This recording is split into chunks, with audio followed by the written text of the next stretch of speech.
Olá e bem-vindos a mais uma análise aprofundada. Hoje a gente vai dissecar um dos temas mais, estruturais do direito penal, o iter criminis. Isso mesmo. A nossa missão aqui é percorrer o famoso caminho do crime, desde a primeira ideia até suas últimas consequências. E com todo aquele rigor técnico que é exigido, né? Com certeza. E para deixar a coisa mais concreta, vamos imaginar um caso. Dois indivíduos planejam assaltar uma joalheria.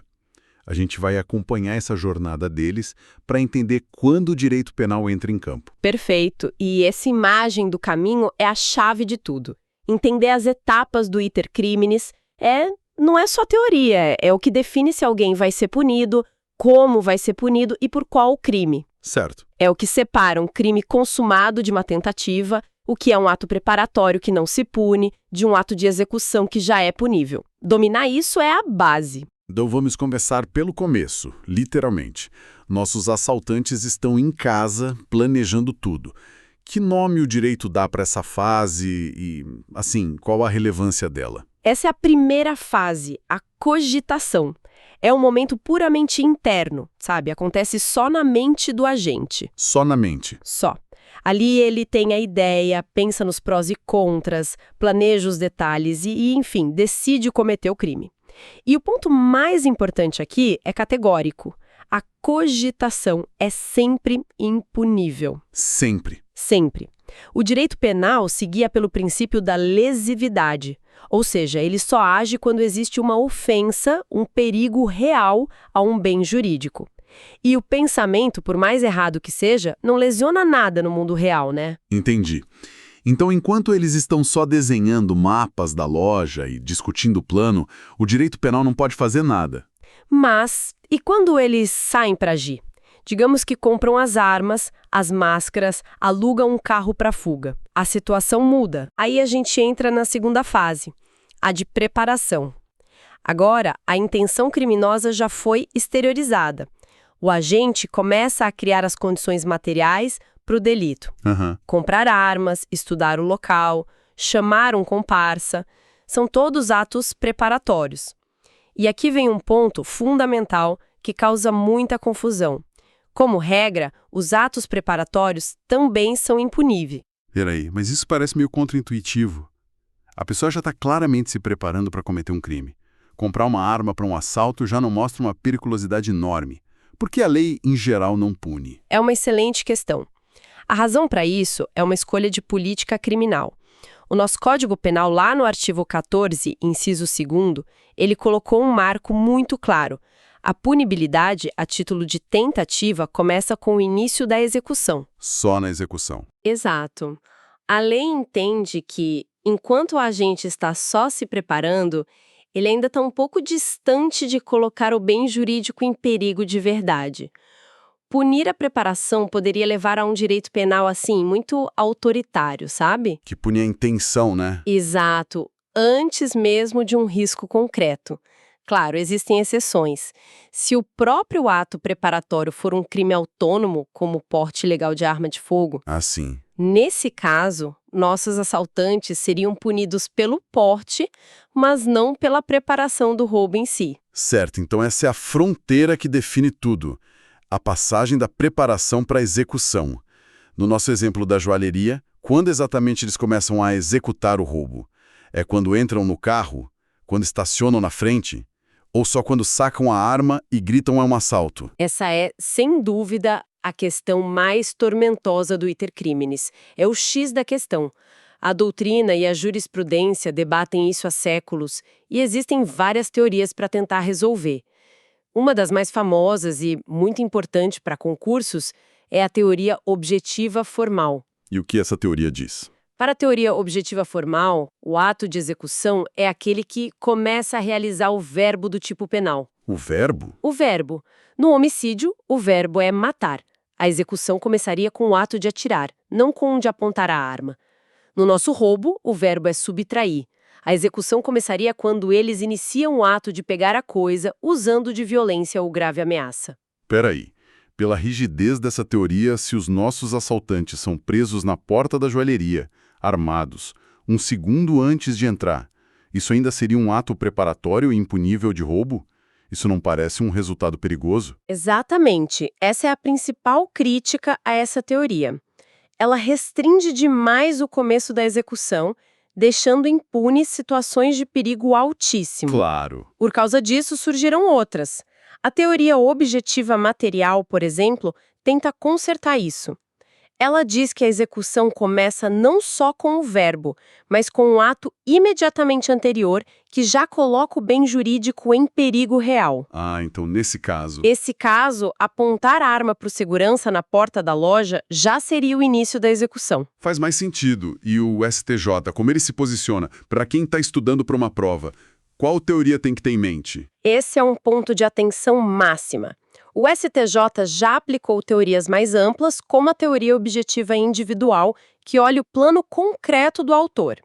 Mas, e isso é crucial, a jurisprudência mais recente do tribunal, como a do informativo 711, reafirmou a adoção da teoria objetiva formal. Voltou para mais restritivo, então. Exatamente, por oferecer maior segurança jurídica. Então, para fins de prova, a posição dominante no STJ hoje é a objetiva formal, embora as outras teorias precisem ser conhecidas, claro. Entendido. Passando do início, vamos para o final da linha. A quarta e última fase, a consumação. Imagino que o momento em que o crime se completa muda muito dependendo do tipo de crime, certo? Exatamente. A consumação, definida lá no artigo 14, inciso 1 do Código Penal, acontece quando todos os elementos do tipo penal se realizam, e esse momento vai variar.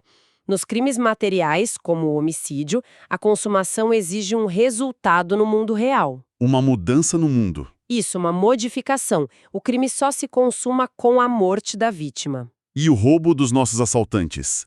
Se eles pegam as joias e fogem, ele é material. O roubo é material, sim, exige a subtração da coisa, mas pense na extorsão do artigo 158. Certo. O tipo descreve um resultado que a obter a vantagem indevida, mas não exige que isso aconteça para consumação. O crime se consuma só com o ato de constranger alguém. Se a vítima não cede, não importa. O crime já está consumado. Nossa, a diferença prática é gigante. No crime formal, o agente pode ser punido pelo crime consumado, mesmo sem conseguir o que queria. Precisamente. E ainda existem os crimes de mera conduta, que são mais simples. Neles, a lei nem descreve um resultado. A consumação é a própria ação ou omissão. Um exemplo. Violação de domicílio. Se consuma no instante em que o agente entra na casa. Não precisa acontecer mais nada. E os crimes omissivos próprios, como omissão de socorro, seguem essa lógica. Consumam-se com o não fazer. Certo. Já os omissivos impróprios, dos garantidores, são materiais. Consumam-se com o resultado que o agente tinha o dever de evitar. Ok. E se no nosso caso da joalheria, um policial aparece bem na hora em que eles anunciam o assalto. Eles não conseguem levar nada. É aí que a gente cai na tentativa, né? Como a lei lida com esse quase crime? Exato. A tentativa do artigo 14, inciso 2º, é o que a gente chama de norma de extensão temporal da tipicidade. Na prática, a lei está estendendo a descrição do crime para poder punir quem, por motivos alheios à sua vontade, não conseguiu consumar. Quais são os elementos dela, então? São início da execução, a não consumação por fatores externos, o dolo de consumar o crime e, claro, a possibilidade de que o resultado acontecesse. E a punição? É a mesma do crime consumado? Não. A pena é a do crime consumado, mas com uma diminuição obrigatória de 1 a 2/3. E o critério para o juiz decidir quanto vai diminuir é objetivo. Quanto mais perto a gente chegou da consumação, menor vai ser a diminuição. Ah, entendi. Se os nossos assaltantes foram parados logo no início da execução, a redução vai ser a máxima, de 2/3.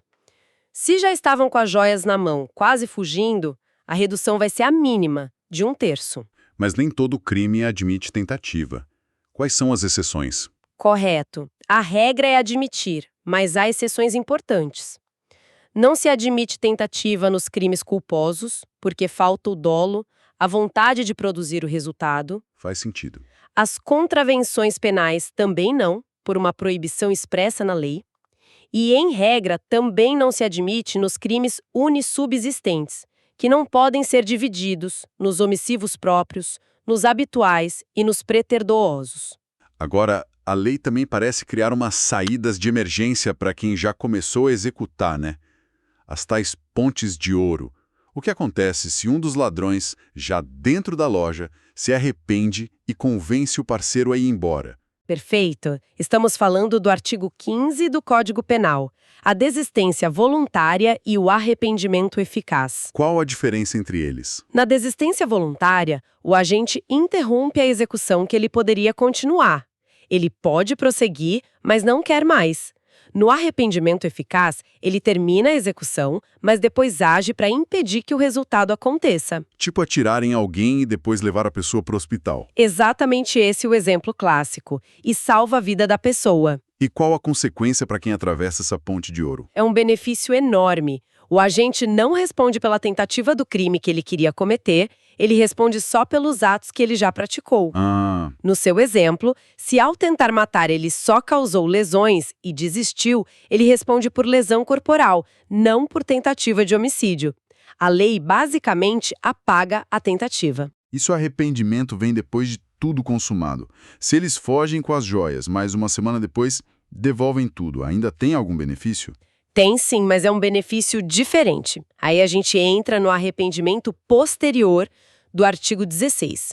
Ele é uma causa de diminuição de pena, de 1 a 2/3. Mas deve ter requisitos, né? Tem e são bem rígidos. Primeiro, o crime não pode ter sido com violência ou grave ameaça. Segundo, a reparação do dano tem que ser integral e o STJ pega pesado nisso. E o mais importante, tem um prazo fatal. Tudo tem que acontecer até o recebimento da denúncia ou queixa. Depois disso já era. Depois disso, perdeu o benefício do artigo 16. Para fechar nosso percurso, falta falar do crime que nunca ia dar certo. O crime impossível. O crime impossível ou tentativa inidônea do artigo 17 acontece quando, desde o início, a consumação é inviável. Isso por duas razões. A ineficácia absoluta do meio. Tentar envenenar alguém com açúcar, por exemplo? Exato. Ou a impropriedade absoluta do objeto, como tentar fazer um aborto em uma mulher que não está grávida. A diferença entre absoluto e relativo parece ser o ponto central aqui. Tentar abrir um cofre com um grampo é ineficácia absoluta. Mas e se a arma dos nossos assaltantes falha na hora do tiro? É relativo. Exatamente essa é a discussão. O nosso Código Penal adotou a teoria objetiva mitigada. Ela diz que a conduta só vai ser atípica, configurando crime impossível, se a ineficácia ou a impropriedade forem absolutas. E se forem relativas? Se forem só relativas, há tentativa punível. Uma arma que falha num disparo, mas poderia funcionar no seguinte, é ineficácia relativa. Logo, é tentativa. Um cofre que está vazio hoje, mas podia estar cheio amanhã, é impropriedade relativa. Portanto, tentativa de furto. Então a conduta só é atípica se o perigo para o bem jurídico foi zero? Exatamente. Absolutamente inexistente. Uau, que análise completa. Passamos pela mente do agente na cogitação, pelos atos de preparação, cruzamos essa fronteira complexa da execução, analisamos a consumação, as regras da tentativa, até chegar nessas saídas que a lei cria. Fica muito claro como cada passo nesse caminho tem uma consequência jurídica totalmente diferente. Sem dúvida. E para aprofundar a reflexão, deixa aqui uma provocação. Já que o nosso código exige a ineficácia absoluta do meio para configurar o crime impossível, como um juiz, no caso concreto, traça a linha entre o que é uma ineficácia relativa, que gera condenação por tentativa, e o que é uma ineficácia absoluta, que leva à absolvição? Essa fronteira, na prática, é sempre tão clara e objetiva quanto parece na teoria?